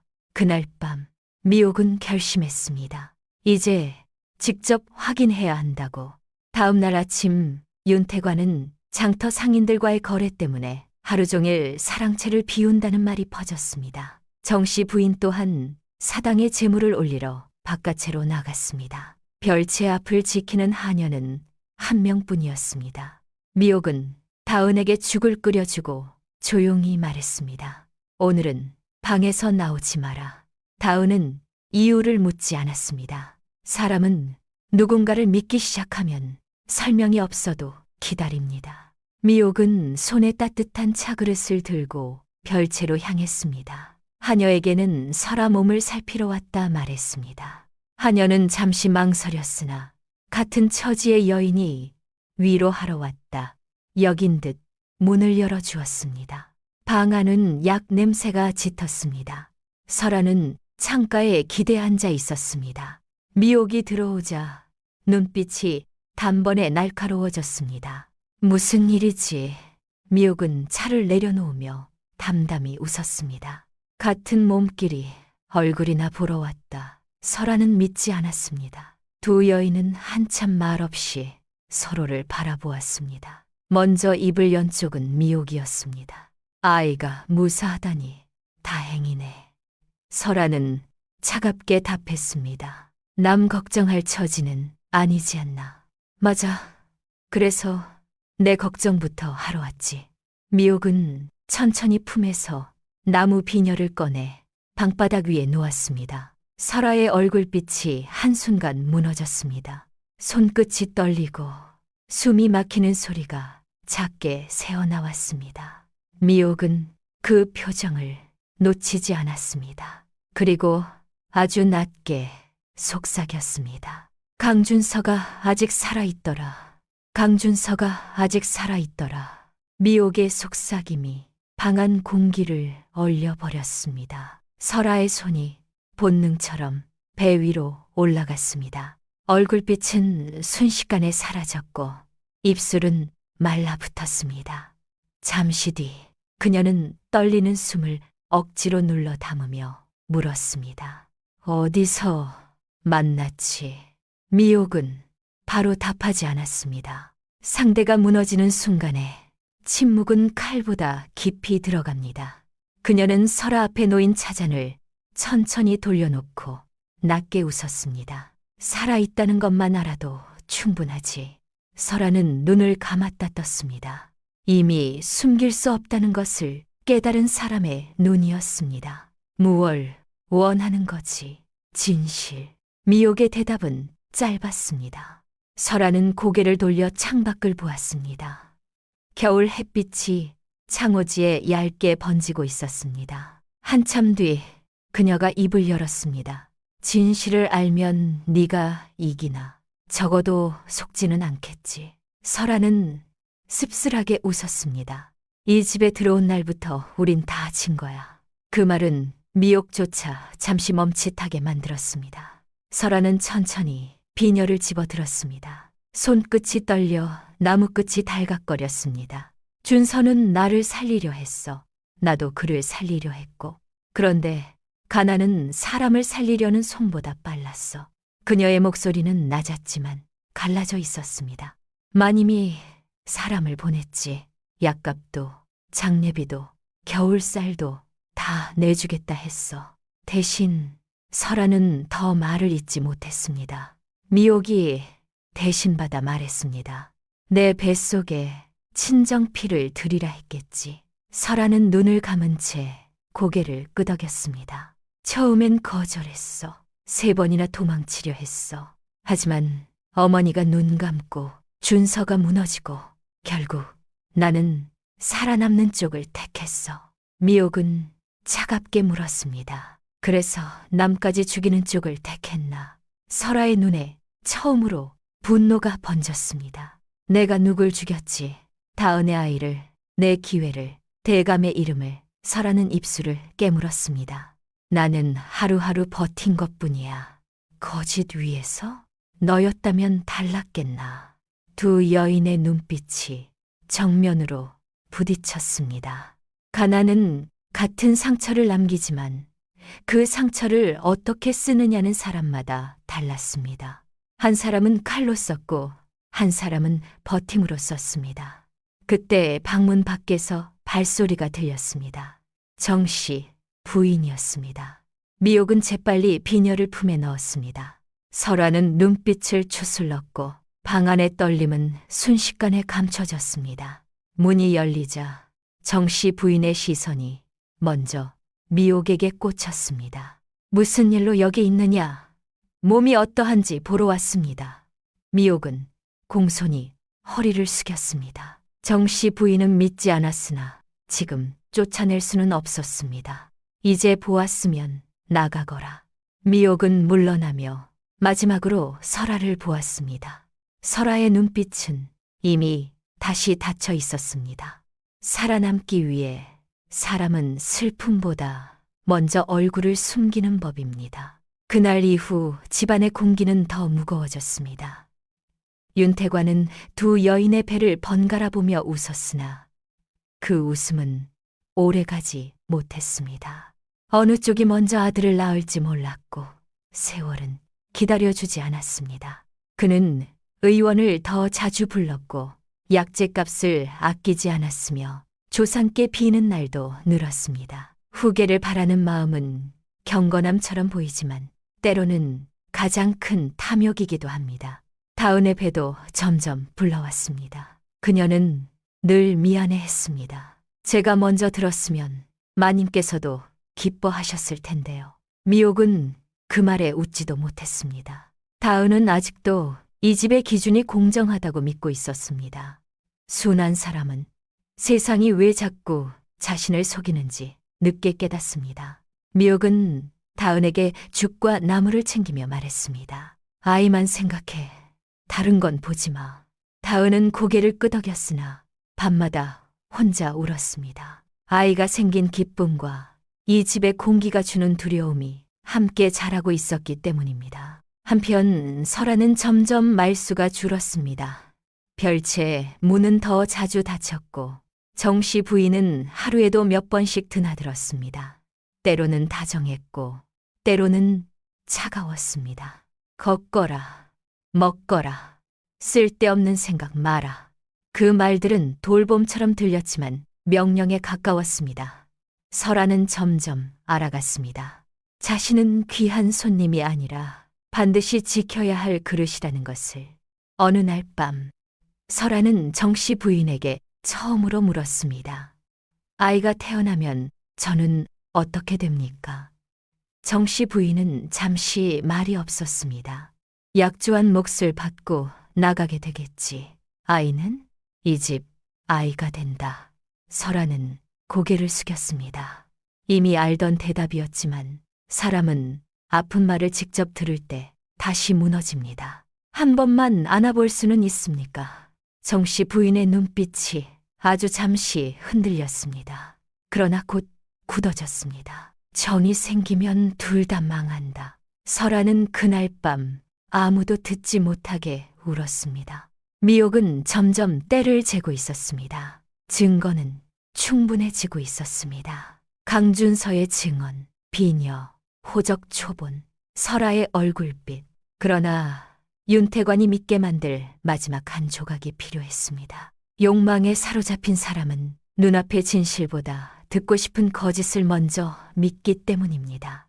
그러던 어느 날 윤가 대문집에 친족들이 모였습니다. 제삿날이 다가와 종중 어른들이 드나든 것입니다. 사랑채에서는 술상이 놓이고 후계 이야기가 다시 오갔습니다. 이제야 하늘이 도왔구려. 둘 중 하나는 틀림없이 아들이겠지. 윤가 집안 기둥이 다시 서겠소. 윤태관은 웃으며 잔을 받았으나 속은 더 조급해졌습니다. 친족들의 기대는 칭찬이 아니라 목줄이 되기도 합니다. 정씨 부인은 조용히 술을 따르며 그 말들을 듣고 있었습니다. 얼굴은 평온했으나 손등 핏줄이 희미하게 솟아 있었습니다. 그날 밤 늦게 미옥은 사랑채 앞마루를 쓸고 있던 늙은 하인을 불러 세웠습니다. 대감께선 누구 말을 가장 믿으시지? 늙은 하인은 주변을 살피고 낮게 말했습니다. 의원 말은 믿지. 병과 피부치 문제에선 미옥의 눈빛이 달라졌습니다. 마지막 한 조각이 보였기 때문입니다. 날짜와 달수, 아이가 언제 들었는지 의원의 입으로 말하게 하면 됩니다. 사람은 자기 귀로 들은 진실보다 권위 있는 입에서 나온 진실을 더 잘 믿습니다. 그러나 위험도 컸습니다. 실패하면 자신이 먼저 쫓겨날 것이고 다음까지 휘말릴 수 있었습니다.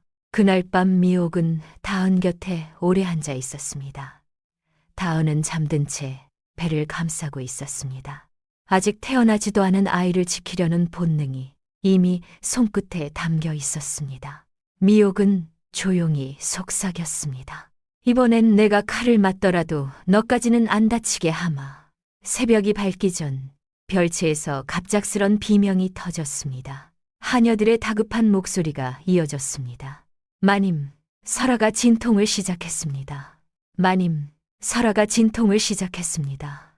새벽 공기를 가르던 외침에 윤가 대문집이 한순간 뒤집혔습니다. 잠들어 있던 하인들이 허둥지둥 뛰어나왔고 별채 쪽 등불이 연달아 켜졌습니다. 미옥은 눈을 뜨자마자 자리에서 일어났습니다. 아직 해도 뜨지 않은 시각이었습니다. 날짜를 세던 그녀의 머릿속이 번개처럼 움직였습니다. 너무 빨랐습니다. 아무리 일찍 들어도 일은 진통이었습니다. 다은 역시 놀라 잠에서 깨 문가에 서 있었습니다. 벌써요. 떨리는 목소리였습니다. 미옥은 짧게 말했습니다. 방에서 나오지 마. 그리고 곧장 별채로 향했습니다. 별채 앞은 이미 전쟁터 같았습니다. 정씨 부인은 머리카락 한 올 흐트러짐 없이 서 있었으나 얼굴빛은 죽은 사람처럼 창백했습니다. 산파 둘이 안으로 들락거렸고 의원은 뜰에서 약재를 다리라 지시하고 있었습니다. 윤태관은 맨발에 버섯만 걸친 채 마당을 서성였습니다. 그의 입에서는 한마디만 반복되고 있었습니다. 아이만 무사하면 된다. 아이만. 그 말끝마다 설아의 신음이 방 안에서 터져 나왔습니다. 미옥은 그 소리를 들으며 이를 악물었습니다. 아이만. 여인의 고통은 늘 뒷말이 되는 집이었습니다. 진통은 생각보다 거칠었습니다. 설아는 이불을 움켜쥔 손마디가 하얗게 질릴 만큼 힘을 주고 있었습니다. 산파가 숨을 고르라 외쳤고 정씨 부인은 직접 물수건을 적셔 이마를 닦아주었습니다. 그 손길은 다정했으나 눈빛은 살얼음 같았습니다. 설아는 이를 악문 채 낮게 속삭였습니다. 약조하셨지요. 정씨 부인의 손이 잠시 멈췄습니다. 지금은 입 다물어라. 아이를 한 번만 정신 차려라. 말은 차가웠으나 목소리는 흔들렸습니다. 설아는 그 순간 웃는지 우는지 모를 얼굴을 했습니다. 사람은 가장 아플 때 비로소 누구를 믿었는지 깨닫습니다. 윤태관은 방 안으로 들어가려 했으나 산파가 막아섰습니다. 남정네는 물러나 계십시오. 그는 화를 내지 못했습니다. 대신 문 밖에서 두 손을 떨며 서 있었습니다. 평생 재물과 사람을 움직여온 사내였으나 문 하나 사이에선 아무 힘도 없었습니다. 해가 막 솟을 무렵 마침내 방 안에서 날카로운 울음소리가 터졌습니다. 모두의 숨이 터졌다가 동시에 터져 나왔습니다. 산파가 문을 열고 외쳤습니다. 사내 아이입니다. 윤태관의 무릎이 순간 풀렸습니다. 그는 기둥을 짚고 웃었고 하인들은 고개를 조아렸으며 뜰의 공기마저 환해지는 듯 했습니다. 정씨 부인은 눈을 감았다 떴습니다. 그 입가에 아주 짧은 미소가 스쳤습니다. 감격이라기보다 긴 싸움이 끝났다는 사람의 미소였습니다. 미옥은 그 얼굴을 보고 확신했습니다. 지금이 아니면 영영 늦는다고. 산파가 핏물 묻은 손을 씻는 사이 윤태관은 아이를 받아들었습니다. 내 아들이다. 떨리는 목소리였습니다. 그 한마디를 듣는 설아의 얼굴은 이상하리만치 비어 있었습니다. 기쁨도 안도도 없었습니다. 텅 빈 사람의 얼굴이었습니다. 미옥은 앞으로 걸어 나갔습니다. 정씨 부인이 눈치채고 날카롭게 돌아섰습니다. 물러나거라. 그러나 미옥은 멈추지 않았습니다. 대감마님, 그 아이를 다시 살피셔야 합니다. 마당 공기가 얼어붙었습니다. 윤태관의 눈이 미옥에게 꽂혔습니다. 무슨 소리냐? 정씨 부인이 먼저 나섰습니다. 출산 직후 미친 소리로 집안을 더럽히지 마라. 미옥은 허리를 굽혔으나 물러서지 않았습니다. 미친 소리인지 아닌지는 의원이 밝히면 됩니다. 윤태관은 아이를 안은 채 숨을 고르며 물었습니다. 뭘 밝히라는 것이냐? 미옥은 또렷하게 말했습니다. 달수입니다. 이 아이가 언제 들었는지, 대감께서 셋을 들이신 뒤인지 그 전인지 정씨 부인의 눈빛이 칼처럼 번뜩였습니다. 입을 찢어놓기 전에 끌어내라. 하인 둘이 움직였으나 윤태관이 손을 들었습니다. 멈춰라. 욕망에 눈먼 사람도 의심이 생기면 그 욕망을 잠시 내려놓습니다. 그는 의원을 불렀습니다. 늙은 의원은 당황한 얼굴로 아이와 산모를 번갈아 보았습니다. 이런 자리에 어찌 묻는 말에 답하라. 윤태관의 목소리는 낮았으나 떨리고 있었습니다. 의원은 한참 망설이다 설아의 맥을 짚고 배를 살피고 아이의 상태를 보았습니다. 방 안은 숨소리조차 아껴졌습니다. 마침내 의원이 무릎을 꿇었습니다. 송구하오나 달수가 맞지 않습니다. 정씨 부인이 한 걸음 나섰습니다. 늙어 눈이 흐린 게냐. 의원은 머리를 더 깊이 숙였습니다. 대감께서 여인들을 들인 시기보다 적어도 한두 달은 앞섭니다. 그 말은 망치처럼 떨어졌습니다. 윤태관의 품에 있던 아이가 울음을 터뜨렸습니다. 그러나 이제 그 울음은 기쁨이 아니라 조롱처럼 들렸습니다. 윤태관의 손이 떨리기 시작했습니다. 그는 천천히 설아를 바라보았습니다. 사실이냐? 설아는 대답하지 못했습니다. 눈물만 흘렀습니다. 정씨 부인이 대신 외쳤습니다. 의원의 헛소리입니다. 미옥은 그 순간 품에서 호적 초본과 나무 비녀를 꺼내 마루 위에 올려놓았습니다. 합천 강준서, 마님의 친정 피부치입니다. 그리고 설아 뱃속 아이의 아비입니다. 정씨 부인의 얼굴에서 피가 싹 가셨습니다. 윤태관은 호적 초본을 집어들었다가 손에서 떨어뜨렸습니다. 글씨가 흔들려 보였기 때문이 아니라 자기 인생이 흔들리고 있었기 때문입니다. 그는 정씨 부인을 보았습니다. 30해를 함께 산 여인이었습니다. 슬픔도 같이 겪었고 아이 둘을 함께 묻었습니다. 그런데 그 세월 끝에 돌아온 것이 이것이었습니다. 왜? 그 한 글자만 겨우 나왔습니다. 정씨 부인은 처음엔 입을 굳게 다물었습니다. 그러나 이미 무너진 둑은 손으로 막을 수 없는 법입니다. 그녀의 눈에서 눈물이 터졌습니다. 내 피라도 남기고 싶었습니다. 방 안 모두가 숨을 삼켰습니다. 정씨 부인은 떨리는 목소리로 말을 이었습니다. 두 아이를 잃고도 당신은 늘 가문만 말했지요.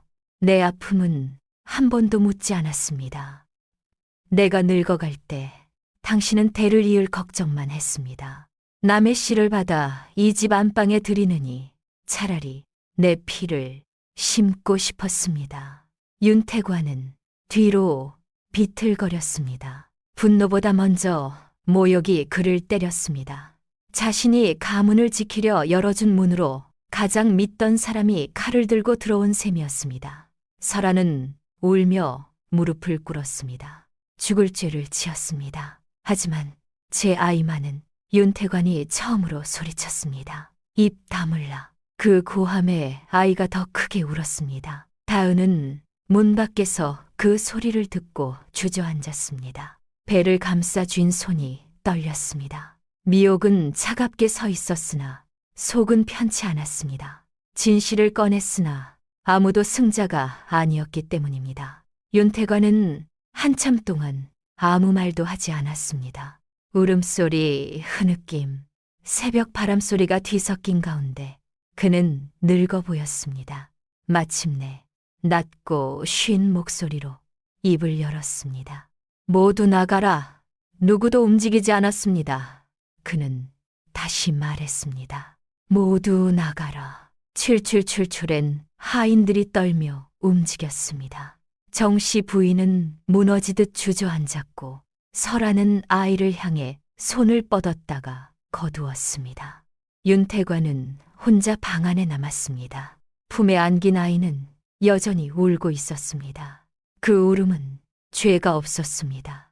그러나 그 울음이 그의 집안을 산산이 깨뜨리고 있었습니다. 밖으로 나온 미옥은 차가운 하늘을 올려다보았습니다. 싸움은 끝난 듯 했으나 진짜 후폭풍은 이제부터 시작이었습니다.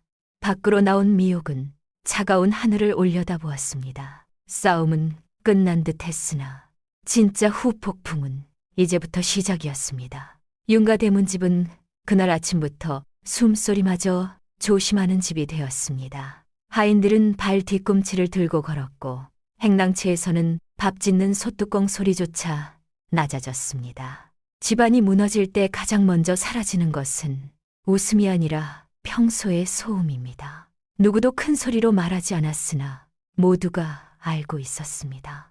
윤가 집안의 대들보 한가운데 금이 갔다는 것을. 사랑채 문은 하루 종일 닫혀 있었습니다.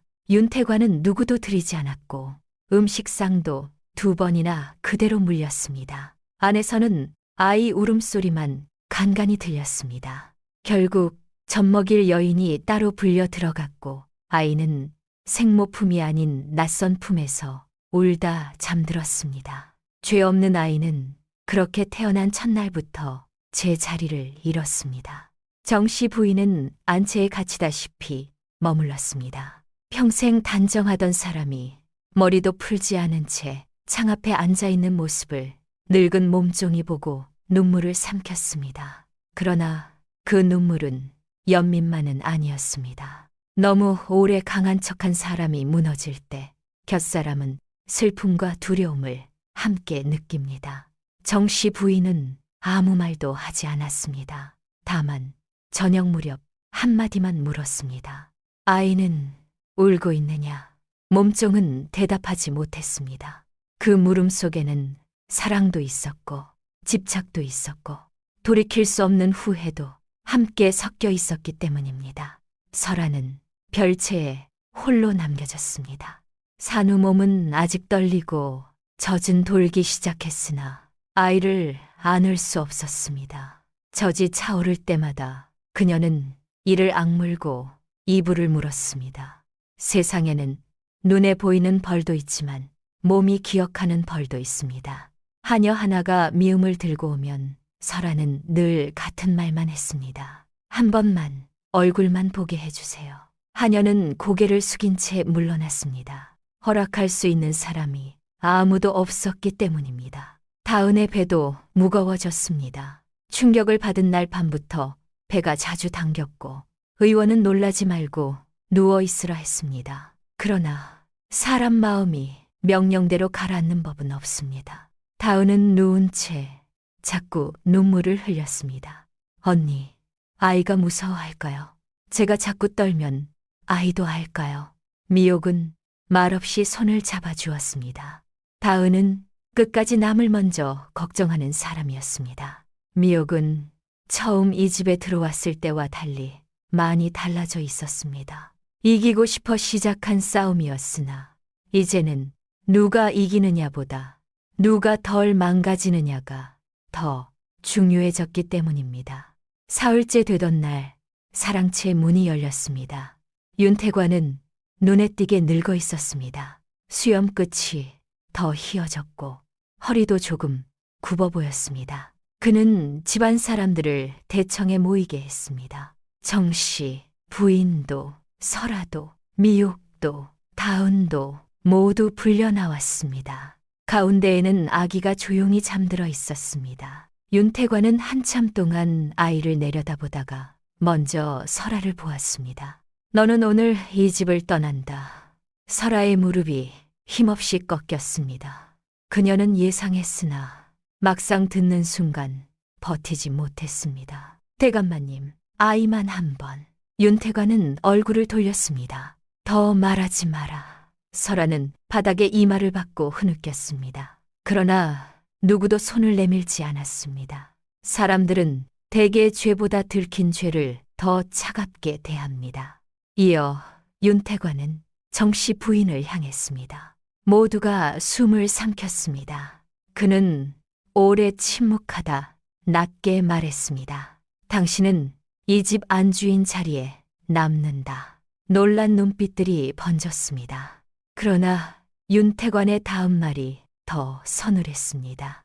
허나 오늘부터 내 사람은 아니다. 정씨 부인의 눈에서 눈물이 떨어졌습니다. 쫓겨나는 것보다 더 잔인한 벌이었습니다. 같은 지붕 아래 살아도 영영 닿지 못하는 거리. 30해를 함께한 세월이 한순간에 빈 껍데기가 되었습니다. 윤태관은 마지막으로 아이를 안아들었습니다. 모두가 그 아이를 어찌할지 기다렸습니다. 내쫓을지, 다른 집에 보낼지, 이름 없는 아이로 만들지.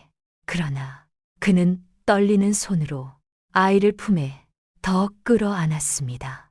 아이는 남는다. 그 한마디에 대청이 술렁였습니다. 윤태관은 천천히 둘러보며 말을 이었습니다. 아이의 죄는 없다. 누구도 반박하지 못했습니다. 가장 큰 상처를 입은 사람이 가장 바른 말을 할 때 주변은 오히려 더 부끄러워집니다. 아이는 그렇게 윤가 집안에 남게 되었습니다. 그러나 후계자로 남은 것은 아니었습니다. 이름은 받았으나 피를 둘러싼 속삭임도 함께 받았습니다. 축복받아야 할 탄생이 집안의 비밀과 함께 자라게 된 것입니다. 설아가 떠나는 날은 비가 내렸습니다. 그녀는 젖은 몸으로 대문 앞에 섰습니다. 마지막까지 아이 얼굴을 보여달라 했으나 허락되지 않았습니다. 미옥이 조용히 다가와 작은 보자기를 건넸습니다. 안에는 쌀과 은전 몇 댐, 그리고 예전에 돌려받지 못한 나무 비녀가 들어 있었습니다. 설아는 한참 말이 없었습니다. 왜 주는 거지? 미옥은 담담히 대답했습니다. 미워한다고 다 끝나는 건 아니니까. 설아는 끝내 울음을 터뜨렸습니다. 나는 살고 싶었을 뿐이야. 미옥은 고개를 저었습니다. 살고 싶은 마음은 죄가 아니다.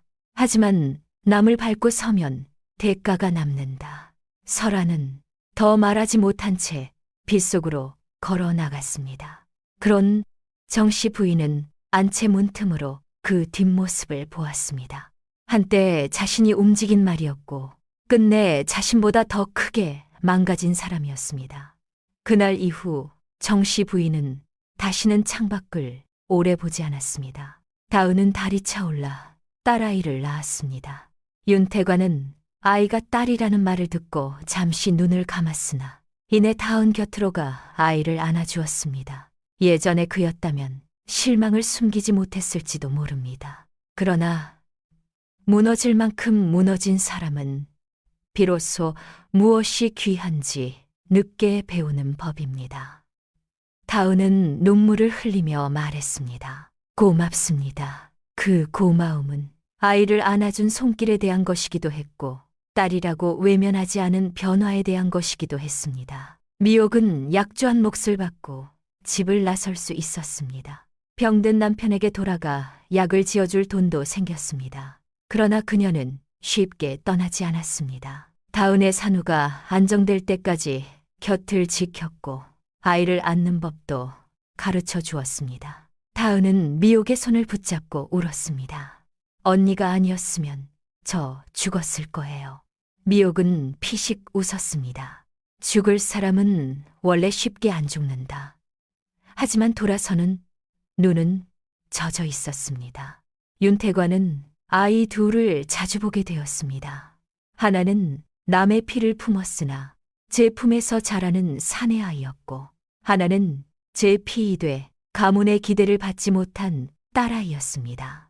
그는 어느 날 두 아이가 나란히 자는 모습을 오래 바라보다가 중얼거렸습니다. 내가 지키려 한 게 대체 무엇이었나? 재산이었는지 이름이었는지 허영이었는지 그제야 스스로에게 묻게 된 것입니다. 세월이 조금 흐른 뒤 고을 사람들은 윤가 집안 이야기를 수군거렸습니다. 누구는 정씨 부인을 악독하다 했고 누구는 윤태관이 자업자득이라 했으며 누구는 설아를 불쌍하다 했습니다. 그러나 진실은 어느 한 사람만의 죄로 끝나지 않았습니다.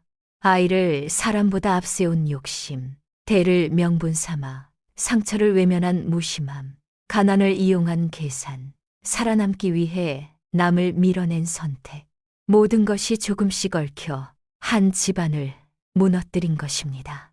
늦은 봄 어느 날 미옥은 떠나기 전 마지막으로 대문 앞을 돌아보았습니다. 처음 들어올 때는 저 집이 거대한 산처럼 보였습니다. 그러나 이제는 알았습니다. 사람의 마음이 비면 아무리 큰 집도 속은 텅 빈 나무와 같다는 것을. 그녀는 조용히 짐을 들고 길을 나섰습니다. 뒤에서 아이 울음소리가 들려왔습니다. 윤가 집안은 후계를 얻었지만 그날 이후 다시는 예전의 집으로 돌아가지 못했습니다. 그리고 세상은 오래도록 그 집을 두고 이렇게 말했습니다. 가문을 무너뜨린 것은 남의 피가 아니라 사람의 마음을 먼저 버린 욕심이었다고.